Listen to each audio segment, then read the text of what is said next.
If you are over 45 and you go to the doctor because you are, well, suddenly experiencing severe hot flushes, crushing mood swings, and maybe some joint pain, demanding a blood test to check your hormone levels is actually one of the worst things you can do. Oh, absolutely. Which honestly goes against everything we are taught about modern medicine, right? I mean, Right. we always want the lab results. Right. It completely flips the traditional diagnostic model on its head. But there is a very sound biological reason why that blood test is practically useless in that scenario. Yeah, and we're going to get into exactly why that is, but I think it perfectly highlights the entire problem with trying to get help for perimenopause or menopause. The standard rules just do not seem to apply. They really don't. And that is what we are tackling today. We're speaking directly to you, the listener, who might be feeling, entirely off. You suspect it's your hormones, and you want to talk to your GP about starting hormone replacement therapy, or HRT. Which is a huge step. Right. But getting a doctor's appointment is a battle in itself, and communicating everything effectively in a tiny time slot feels, well, absolutely impossible. It is incredibly stressful because the average GP appointment in the UK is roughly 10 to 15 minutes long. Wow, yeah. Not a lot of time. Not at all. And transitioning through menopause is a systemic, multi-year shift that affects almost every organ in your body. Trying to convey the reality of that shift accurately in a quarter of an hour requires serious, focused preparation. I mean, Yeah. you simply cannot do it on the fly. No, you can't. So our mission today for this deep dive is to synthesize the best guidance out there. We've pulled from the NHS, the National Institute for Health and Care Excellence, or NICE as it's known, the British Menopause Society, and top specialized clinics. Right, some really robust sources. Exactly. We are giving you a strategic blueprint for how to prepare for that appointment and effectively advocate for yourself. And that preparation has to start weeks before you ever pick up the phone to book the appointment. You need data. Yes. Data is your best friend here. You can't just sit on the exam table and say, I feel older, or I just don't feel like myself. Precisely. And gathering that data starts with understanding what you are actually looking for. The cultural image of menopause is almost exclusively focused on, well, vasomotor symptoms. Wait, vasomotor? Yeah, that's the clinical term for hot flushes and night sweats. Those are the famous ones, Oh, right. But they are just the tip of the iceberg, and many women never even get them. That was one of the biggest revelations in the source material for me. The net of symptoms is so much wider than just feeling hot. It's massive. You have to track urogenital symptoms, so things like recurrent UTIs, vaginal dryness, painful sex. Right. Then there are the psychological effects, like severe brain fog, anxiety, and one that really struck a chord with me, loss of joy. Loss of joy. I mean, that is a documented clinical symptom. That's wild. It is. And suddenly, out of nowhere, you might get musculoskeletal issues, like intense joint aches. It's like, well, think about taking your car to a mechanic, right? If you just say, hey, it's making a weird noise, the mechanic just has to guess. Right, they're looking everywhere. But if you bring a logbook showing exactly when it rattles, what gear you're in, and how it affects the driving, they know exactly where to look. That is a perfect analogy. And here's the why behind those lesser-known symptoms, the ones that seem random. Estrogen is not just a reproductive hormone. It is a master regulator throughout your entire body. Oh, interesting. Take the joint pain, for example. Estrogen helps regulate fluid levels in your body, including the synovial fluid that lubricates your joints. It also reduces inflammation and maintains collagen. So when the estrogen drops. Exactly. When your estrogen levels start dropping or fluctuating wildly during perimenopause, your joints literally lose their lubrication and systemic inflammation spikes. That leads directly to that sudden, unexplained aching. Wow. And what about the psychological side, like the brain fog and that loss of joy? It's a similar mechanism. Estrogen promotes neuroplasticity and helps regulate neurotransmitters like serotonin and dopamine. The feel-good chemicals. Right. And when estrogen drops, the brain's ability to utilize glucose for energy actually becomes impaired. You get a temporary energy crisis in the brain. Oh my goodness, an energy crisis in the brain. Yeah. That perfectly describes brain fog. It does, doesn't it? And meanwhile, the drop in serotonin severely flattens your mood. Which explains why so many women are misdiagnosed. I mean, a woman goes in with joint pain, she's tested for arthritis, she goes in with brain fog and low mood, she's handed antidepressants. Exactly. This is why you must use a validated tracking tool before you see the doctor. Our sources highly recommend keeping a detailed symptom diary for at least 2 to 4 weeks, Right? ideally using something like the Green Climacteric scale. Okay, let's break that down because green climacteric scale sounds like, I don't know, an intimidating piece of hospital equipment. It really does, but looking at it, it's actually incredibly straightforward. It is. It's really just a simple, standardized questionnaire. It groups your symptoms into different categories, Hmm. so psychological, physical, and vasomotor, and has you rate their severity from 0 to 3. Right. And you track the frequency, the time of day they hit, and critically, how they impact your daily life and your ability to work. I look at a completed diary, like solving a complex puzzle. Without the diary, the doctor is looking at a single puzzle piece, like a sore knee, and just guessing the picture on the box is arthritis. Yeah, that's all they have to go on. But the green scale gives them the box cover. When you see a cluster of symptoms, joint pain plus night sweats plus a subtle shift in your mood, they immediately see it's a systemic hormonal shift. You are saving precious diagnostic time. That is a brilliant way to frame it. The doctor can bypass the arthritis screenings and zero right in on perimenopause. Okay, so you spent a few weeks building this undeniable puzzle box cover of your symptoms. You are ready. But having the data and actually getting a doctor to look at it are two entirely different battles. Oh, yes. How do you even get your foot in the door for a meaningful conversation? So the very first step when you call the clinic is to ask the receptionist for a GP who has a special interest in women's health, or one who has undergone specialized menopause training. Because not every doctor knows everything about this. Exactly. Not every GP is an expert in this specific transition. Medicine is vast.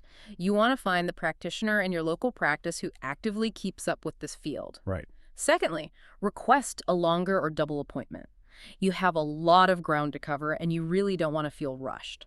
But this brings us back to that counterintuitive hook we started with. When it comes to managing your expectations for this appointment, the NICE guidelines have a very specific rule.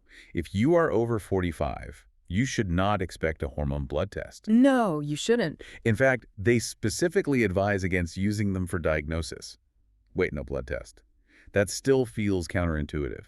We are so used to relying on lab results for everything. I know, it throws a lot of patients off, but the clinical reasoning is fascinating. During perimenopause, which is the years leading up to your final period, your hormone levels do not just slowly, gracefully decline. They don't. No, they fluctuate wildly and unpredictably. Okay, so it's not a gentle slope down. It's a roller coaster. Exactly. A Cool. total roller coaster. You could have a blood test on a Tuesday that shows your estrogen levels are sky high, completely normal on paper. Right. But by Thursday, they have plummeted and you are having severe night sweats and brain fog. A single blood test is just a snapshot of the roller coaster. It tells the doctor almost nothing about your overall hormonal trend. Oh, I see. Which means treating the symptoms, like the data you gathered in your diary, is actually a much more accurate and patient-centric approach than trying to chase a wildly fluctuating lab number. Precisely. If you are over 45, the diagnosis should be based entirely on your symptom history. That makes perfect sense once you understand the mechanics of the roller coaster. Yeah. So let's put ourselves in the consultation room. You've gathered the data, you've booked the double appointment with the right doctor, you know a blood test is off the table, and now you are sitting in the chair, and the clock is ticking. You need to be direct. Right. State clearly right at the beginning. Say, I have tracked my symptoms for a month. I believe I am perimenopausal. I have read about HRT, and I want to discuss my options. And then hand them your green climacteric scale results. The sources also suggest bringing a friend or relative for support and note-taking if you feel overwhelmed, which I think is a brilliant safety net. It really helps. But a core concept that kept coming up in all these medical guidelines, from NICE and the General Medical Council, is this formally mandated idea of shared decision-making. Yes. Shared decision-making means that choosing a treatment is a joint process. It must be based on both the clinical evidence provided by the doctor and your personal preferences, values, and lifestyle as the patient. Hold on, let me challenge that for a second. Sure. If a doctor has a decade of medical school and residency, and the patient just has a symptom diary and a few hours of reading on the internet, how much decision-making power does the patient really have in that room? Does the doctor actually have to listen to your preference? It's a fair question, but it represents a fundamental shift in how we view bodily autonomy in medicine. Okay. The GP is the expert on the medical parameters, right? The statistical risks, the contraindications, but you are the foremost expert on your own body and your quality of life. That makes sense. Let's look at a concrete example. Say a doctor points out a statistical 1% increase in a certain risk factor if you take medication. As the patient, you have the right to say, I understand that 1% risk, but my current brain fog is so severe, I'm worried I might lose my job tomorrow. Wow. So I choose to prioritize my cognitive function today over that 1% risk tomorrow. Wow. Okay, so the doctor's role is to ensure you understand the landscape, but the ultimate choice of how to balance your daily quality of life against a statistical risk, that choice is yours. Provided you can demonstrate that you understand the implications, a doctor cannot simply dictate a no just because they personally feel a choice is unwise. That is the power of shared decision-making. That is deeply empowering. But to actually wield that power, to participate in that conversation, you have to already know the landscape. You cannot be caught off guard by the statistics the doctor throws at you. You have to do your homework on HRT before you sit down. Absolutely. Let's start with the benefits. HRT is the absolute first-line treatment recommended by NICEs for vasomotor symptoms and low mood related to menopause. The gold standard. Exactly. And beyond immediate symptom relief, it offers profound long-term benefits. Right, the protective benefits. The sources emphasize bone protection, specifically preventing osteoporosis, which is a massive issue as we age, Huge issue. and cardiovascular benefits, particularly if you start HRT early in the menopausal transition, which is often referred to as the window of opportunity. Yes, the timing matters, and the options available today are vastly superior to what was prescribed decades ago. We are generally talking about body-identical estrogen. Break that down for me. What makes it body identical? It means the molecular structure of the hormone is completely identical to the estradiol your own ovaries produce. Okay.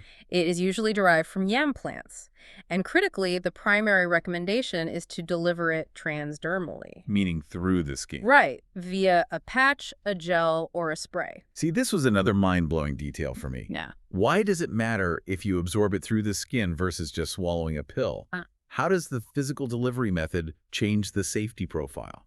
It comes down to something called the first-pass metabolism. Okay. When you swallow an estrogen tablet, it goes straight to your liver to be processed. Yeah. The liver reacts to that oral estrogen by producing clotting proteins, and that is what slightly increases the risk of deep vein thrombosis or stroke. But when you absorb estrogen through a patch on your skin, it bypasses the liver entirely. It goes directly into your bloodstream. Oh, wow. Yeah. By simply bypassing the liver, transdermal estrogen carries essentially zero increased risk of blood clots. That is incredible. The sheer mechanics of delivery completely neutralize one of the major risks. Now, what if the other hormone? Because if you still have a womb, you can't just take estrogen alone, right? Correct. Estrogen thickens the lining of the womb. If left unchecked, that can lead to abnormal cell changes. So you have to take progesterone to protect the uterine lining and keep it thin. So what does that look like practically? Just another pill? It can be. A very popular modern option is micronized progesterone, usually known by the brand name Utrogestin. It's chemically identical to human progesterone, and you take it as a capsule at night. At night? Yeah, which is great because it actually has a mild sedative effect that helps with sleep. Oh, treating the sleep disruption at the same time. That's really smart. Exactly. It's a nice bonus. But another brilliant option for the progesterone component is the Mirena coil. Wait, an IUD? I thought that was strictly for birth control. It is a contraceptive, but it's highly effective for HRT because it releases a low, steady dose of a synthetic progesterone directly into the womb. Oh, so it's localized. Exactly. It provides localized protection for the uterine lining without circulating heavily throughout the rest of your body. Plus, it controls the heavy, erratic bleeding that often plagues perimenopause, and it acts as contraception for up to 5 years. For many women, it's a complete game changer. And we should also mention that for highly localized urogenital symptoms like the vaginal dryness or recurrent UTIs, you can get localized vaginal estrogen creams or pessaries. Yeah. And those are so low dose, they're usually safe to use right alongside systemic HRT. Yes. Vaginal estrogen is incredibly safe and effective, and frankly, it's underprescribed. Okay, we've covered the benefits of the brilliant new delivery systems, but we have to talk about the elephant in the room. Breast cancer. Right, breast cancer. This is the risk that every doctor will have to mention, and it is the risk every patient loses sleep over. We need to address the actual data from the sources. We do. The risk exists, but it must be heavily contextualized. According to the NHS and NICE, the increased risk is statistically very low. Right. To put numbers to it, there are around 5 extra cases of breast cancer per 1,000 women who take combined HRT for 5 years. 5 in 1,000. Right. And importantly, that small increased risk begins to drop again once you stop taking the medication. Okay, I think of it kind of like a financial portfolio. You're weighing a small, measurable statistical risk against the massive daily dividend of getting your sleep, mood, and physical comfort back. But if the risk is that statistically small, why is there such a massive, lingering cultural terror around HRT? Why do even some doctors recoil at the idea of prescribing it? To understand the fear, you really have to look at history. So much of the modern panic stems from a specific American study published back in 2002. It was called the Women's Health Initiative, or WHI. Right, the study that essentially halted HRT prescriptions overnight globally. What went wrong there? Well, the study had significant flaws in how it was designed and also how the initial data was communicated to the press. First off, the average age of the women in the study was 63. Wait, 63? Yes, many were a decade or more past menopause, already carrying undiagnosed cardiovascular disease. Oh, wow. Second, they were using older synthetic hormones, specifically an estrogen derived from pregnant mare's urine and a synthetic progestin. Wait, so they were testing older synthetic formulas on women well into their 60s. Yes, And then the media applied those health outcomes to women in their mid-40s who were just starting perimenopause. precisely. They applied the wrong data to the wrong demographic. It is so frustrating. It is. Reanalyses of that data over the last 20 years have shown a completely different picture. Modern updated guidelines from the British Menopause Society and NICE emphatically state that for the vast majority of women under 60 experiencing menopausal symptoms, the benefits of modern, transdermal, body-identical HRT far outweigh the risks. That context is everything. But what happens when you do everything right? You have your green scale puzzle box cover, your double appointment, you know all about transdermal liver bypasses, and you understand the WHI study flaws. And the doctor still says no, because they might still be operating on outdated fears. How do you handle pushback in the actual moment? It's tough, but unfortunately it happens. Healthcare professionals generally want what is best for you, but they are human. They cannot always be instantly up to date on highly specialized guidelines while managing hundreds of different conditions. Right, they see a lot of different things. Exactly. So you might hear things like, you're too young to be in menopause, or you don't have hot flushes, or even, we can't give you HRT because you're still having periods. Which, we know from the hormonal roller coaster of perimenopause, is fundamentally incorrect. Yeah. I mean, your periods can be completely regular, while your estrogen levels are wreaking havoc on your joints and your mood. Exactly. So what is the tactical response when a doctor says that? The advice from specialized clinics is brilliant here. Ask a direct question. Say, is there a specific medical contraindication in my file that prevents you from prescribing this? Okay. If they say no, calmly ask them to document their refusal to treat your symptoms in your medical note. Oh, that is a powerful move. It forces them to formally justify the denial. It does. You can also physically show them the NICE menopause guidelines, specifically document NG23, which outlines the standard of care for diagnosing and treating menopause. Okay, let's unpack this. You are allowed to gently challenge a doctor. That is incredibly empowering. And if you do all of that and you still hit a brick wall, Remember your rights as a patient. You have the absolute right to seek a second opinion. You can ask the receptionist to book you with a different GP within your practice, or you can request a formal referral to a dedicated NHS menopause specialist clinic. right. Respectful persistence bridges the gap. Okay, let's say you do get the prescription. You've won the battle. But the journey isn't quite over, is it? The sources emphasize committing to a 3-month trial. Yes, this is key. HRT is not an overnight magic wand. Your body has been deprived of these hormones, and it takes time for your receptors to adjust to the new baseline. You might experience some erratic bleeding, spotting, or breast tenderness in those first 3 months. Okay, so a transition period. Right.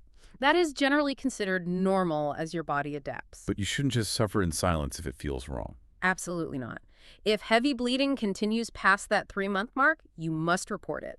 And you should absolutely have a follow-up review scheduled at 3 months anyway, just to assess if the dose needs increasing or if the delivery method needs tweaking. It is really a process of optimization. So to pull all these threads together for everyone listening, first, track your symptoms thoroughly using the green climacteric scale, remembering that joint pain and a loss of joy are just as critical as hot flushes. Yes. Second, book a dedicated double appointment with a GP who has a special interest in women's health, and ignore the urge to demand a blood test if you're over 45. Skip the blood test. Right. Third, step into the room ready for shared decision-making. Know the actual statistics, like the 5 in 1,000 breast cancer risk, and weigh them against the massive daily benefits of modern, body-identical transdermal HRT. Exactly. And finally, do not be afraid to respectfully ask a doctor to document their refusal or to seek a second opinion. It is a comprehensive blueprint, but there is no denying that it requires a lot of heavy lifting from the patient. Which leaves me with a broader thought for you to mull over as we wrap up. The modern medical system increasingly requires us to become the CEO and the project manager of our own health. It really does. And honestly, compiling data, reading nice guidelines, and negotiating for your quality of life in a 15-minute window is exhausting. But think about what you actually gain in the process. When the standard diagnostic tools fail, you have to be the one to illuminate what is happening inside you. So how might stepping into that highly prepared, uncompromising CEO role during menopause actually change your relationship with your own bodily autonomy for the rest of your life? That's a profound shift. You stop being a passive recipient of healthcare and become an active architect of your own longevity. Exactly. Yeah. Because once you learn how to advocate for yourself in the muddy waters, Yeah. you never really lose that skill.